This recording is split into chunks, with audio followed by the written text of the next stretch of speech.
Tout de suite, je te propose d'aller retrouver notre premier duplex du jour. Ouais, il est moins bien loti que nous. Hein. Nous, on est au chaud, le pauvre, il est en blouson dehors. On se connecte Jérôme, avec eux. Oui, on y va. Ils sont du côté du centre social du Vermandois. Ah non, et ils vont... il est dedans. Ah, ils sont à l'intérieur du centre social et ils vont nous expliquer ce qui s'y passe. Jérôme est là. Jérôme, c'est à toi. Oui, Fred, je te rassure, on est rentré, Mickaël et moi, on est bien au chaud ici maintenant, et je suis accompagné de Ludivine qui va me parler un petit peu de ce centre, et après on verra en détail ce qui se passe derrière nous, parce qu'il y a des petites mains qui savent faire. Alors Ludivine, merci de nous accueillir ici, au centre social du Vermandois. Le centre social du Vermandois, c'est un incontournable du quartier. Qu'est-ce qu'on peut y trouver au centre social? Qu'est-ce qu'on y fait ici? Alors du coup, on accueille les gens de 0 à 90 ans et plus.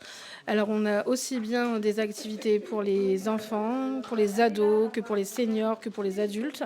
Alors on a une partie de famille où on essaye d'occuper les familles en faisant des ateliers, des sorties, etc. On a toute une partie enfance qui comprend un LAP, un lieu d'accueil enfants-parents, où on accueille les bébés de 0 à 3 ans. On a aussi un ALSH où Un centre de loisirs, c'est ça en fait. Où on accueille les enfants de 3 à 11 ans.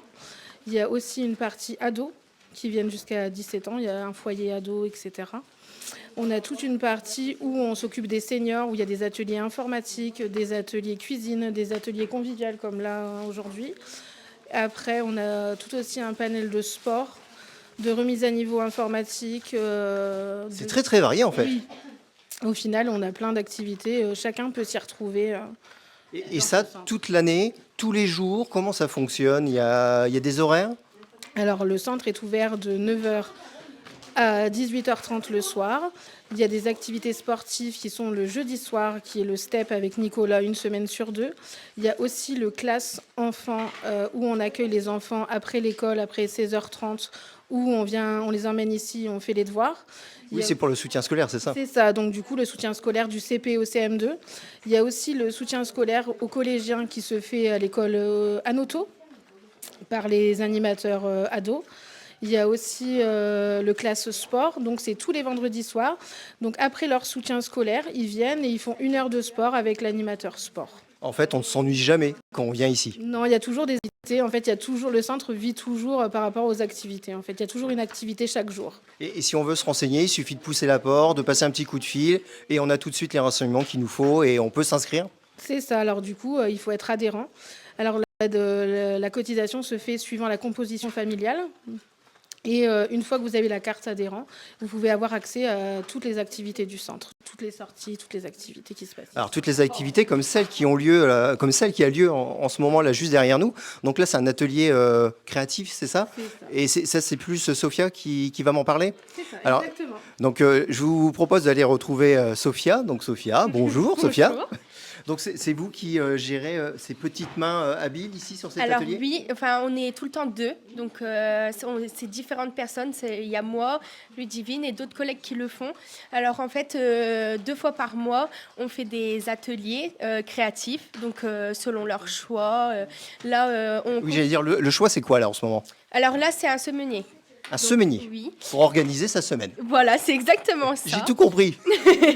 Et donc ils l'ont fait il y a 2 semaines, donc là ils le refont pour le terminer. Après on leur demande ce qu'ils préfèrent faire selon leur choix en fait, et on essaye de l'organiser pour leur faire 2 semaines après. En fait vous n'imposez pas, vous proposez un certain nombre de temps d'accueil et eux décident de l'activité qu'ils vont faire. Alors oui, en fait on leur propose. Après, si on a une idée, on va leur en faire part. Mais en général, on essaye qu'ils nous proposent des choix pour que ça soit à leur goût aussi. Donc là je vais me permettre, là, je vais aller chercher un semenier qui est bien avancé. Donc là, hop, je peux le prendre? Ah, il est pas totalement encore, il n'est pas totalement terminé. Bon, Mickaël peut quand même nous montrer qu'on a les épingles avec les jours de la semaine. Et en fait, là, on vient clipser ce qu'on doit faire Voilà, ce jour-là, quoi. Exactement. C'est tout à fait ça. Bon, bah écoutez, il y a encore un petit peu de travail, mais en tout cas, c'est très minutieux. Oui. Bon, là, elles sont sérieuses, je pense que c'est parce qu'on est là. Mais à mon avis, dès qu'on aura le dos tourné tout à l'heure, ça va se remettre à parler, à être un peu plus décontracté, parce qu'il y a le petit stress de la caméra quand même. Hein. C'est ça. Ouais, Jérôme, merci beaucoup. Je vois que ces ateliers sont vraiment très bien fréquentés. Globalement, qu'est-ce que les gens viennent chercher dans les ateliers? Se retrouver les uns avec les autres ou vraiment être en train d'apprendre une nouvelle technique? Alors, une petite question, là, les personnes qui fréquentent ces ateliers, elles viennent là pour apprendre des choses, pour découvrir des nouvelles techniques créatives, mais aussi peut-être pour se retrouver, passer du temps ensemble? Oui. C'est un mélange des deux? Oui, c'est ça, en fait, c'est un mélange des deux. Comme ça, elles peuvent discuter entre elles, elles peuvent se raconter, se partager, partager plein de choses. Et on leur propose le café, etc. Comme ça, c'est vraiment un atelier convivial. Voilà. Bon, alors, je pense qu'on est arrivé un petit peu trop tôt pour le café et puis la brioche. Bon, bah, tant pis, hein, la encore prochaine une fois question, qu'on vient au Jérôme. centre social, on saura qu'il faudra venir un petit peu plus tard. Ah, encore une question. Qui peut bénéficier de l'accès à ce centre? Il faut habiter dans le quartier ou c'est ouvert à tout le monde? Alors, est-ce qu'il est nécessaire d'habiter dans le quartier Non. pour venir ici au centre social? Non, du tout. On n'est pas obligé que ça soit des gens du quartier. Il faut juste qu'il y ait la carte d'adhésion pour qu'on vienne. Mais il n'y a pas du tout. Il y a des gens qui sont là qui ne sont pas du tout du quartier. Donc vous voyez les garçons, c'est ouvert à tout le monde. Oui. Si vous voulez prendre votre carte d'adhérent, ben il n'y a aucun problème, hein. Vous pouvez venir et puis vous aussi, vous ferez votre semainier. Alors, on va aller retrouver Jérôme parce qu'il est à l'intérieur, il est bien au chaud. Et en fait, il est toujours au centre social donc, du Vermondois. Et d'après ce que je crois, d'après ce que j'ai entendu, il serait en train de passer son diplôme d'animateur. Non, il Enfin, assiste à une formation ouais, c'est une d'animateur. formation, voilà. Tu l'as, toi, ton BAFA? Ah ben moi, quand j'étais beaucoup plus jeune, j'ai passé mon BAFA, j'ai animé des centres Pour de animer là vacances. Non, non, pas pour animer là, pour encadrer des enfants. Et ça a été une formation très, très intéressante, très enrichissante. Ça y est, on retrouve Jérôme. Jérôme, tu es avec un formateur d'animateur? Éducateur sportif. Éducateur sportif. Il nous entend? À toi, Jérôme, alors. Oui, tu alors nous expliques tout ça. nous sommes toujours au centre social. Nous avons laissé tomber un peu l'atelier créatif parce que le semainier n'était pas encore tout à fait terminé. Donc, ça sera l'occasion de revenir pour aller voir ça. Mais en attendant, nous sommes descendus d'un étage et je suis allé à la rencontre de Nicolas, qui est éducateur sportif ici, parce que il se passe quelque chose d'intéressant là, juste derrière nous aussi. Une formation pour devenir animateur, c'est ça? C'est ça. Alors c'est une formation qui dure 3 mois et le but c'est à la fin de cette formation qu'il passe la première partie du BAFA pour devenir animateur. Donc animateur éventuellement auprès de jeunes enfants, de jeunes adultes. Et après ils peuvent progresser, c'est ça? Passer les BPGEPS et les... DEGEPS, CPGEPS, peu importe. Oula, c'est plein de mots compliqués tout ça.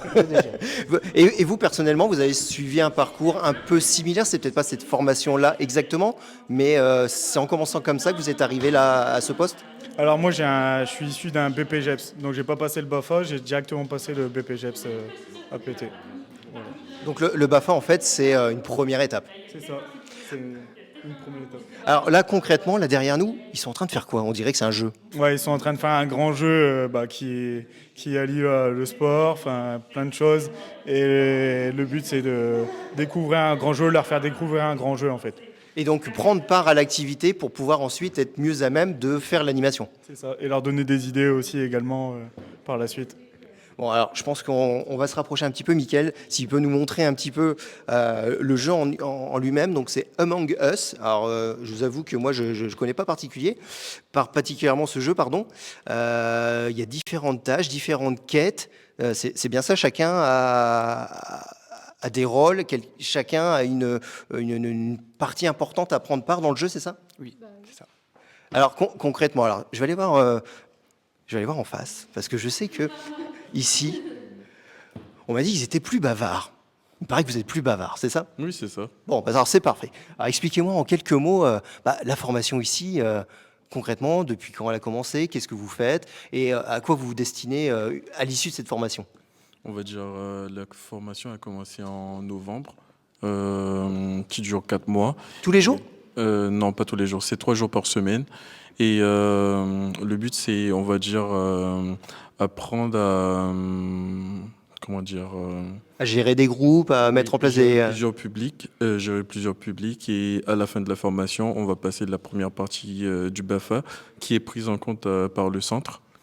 Et c'est à nous-mêmes de passer la deuxième partie si on veut ou si on peut partir aussi pour... C'est une... Oui, C'est une première étape en fait, c'est ça? oui, c'est une première étape et tout pour voir comment ça se passe le monde de l'animation. Et là, ça va, la mayonnaise prend, comme on dit. Vous prenez goût au jeu et vous vous sentez déjà l'âme d'un animateur? Oui, oui, c'est, on va dire, vu que c'est l'objectif, du coup, on y prend goût, du coup, ouais. Très bien. Et alors, le jeu, là, pour en revenir à ce jeu, qu'est-ce qui se passe là en ce moment-là? Il y a quelqu'un qui gagne, vous êtes en tête. Expliquez-moi un petit peu en quelques mots. Bah, on est en train de chercher c'est qui l'imposteur. Il y a un imposteur parmi le groupe là. Oui. Alors, il y a un indice entre nous là. Il y a déjà un indice? Moi, je me demande s'il n'y a pas quelqu'un par là. Ça serait plutôt sur notre gauche l'imposteur? Oula, attention, là, tout le monde regarde. Il reste encore un petit peu de jeu avant de pouvoir poser le verdict, ou on arrive vraiment à la fin là? On n'est pas encore à la fin du jeu. Mais Bon, je pense savoir c'est qui. Bon, alors on a déjà une petite idée. On voit ici que, bon voilà, il y a des soupçons qui commencent à être pesés sur l'un sur l'autre.